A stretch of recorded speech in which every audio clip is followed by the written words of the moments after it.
तुलसी माँ की कहानी। एक ब्राह्मण और एक ब्राह्मणी थे।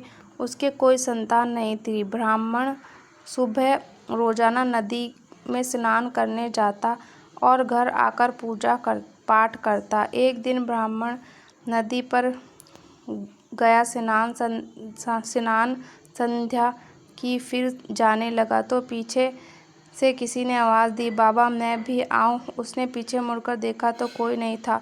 फिर से चला और फिर आवाज़ आई, कहा कोई नहीं दिखता नहीं है, और बोला कि भूत प्रेत हो तो मत आना, कोई देव हो तो आना।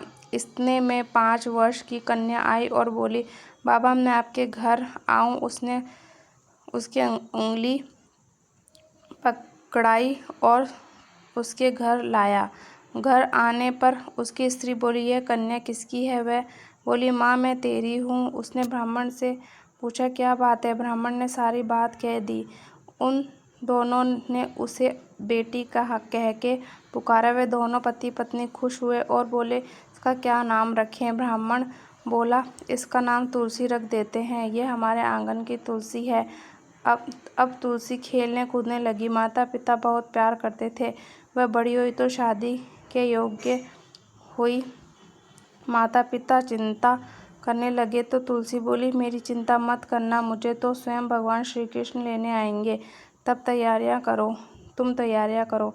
शादी का मुहूर्त निकला। कार्तिक सुदी एकादशी के दिन तुलसी की शालिग्राम के साथ शादी हुई और तुलसी जाने लगी।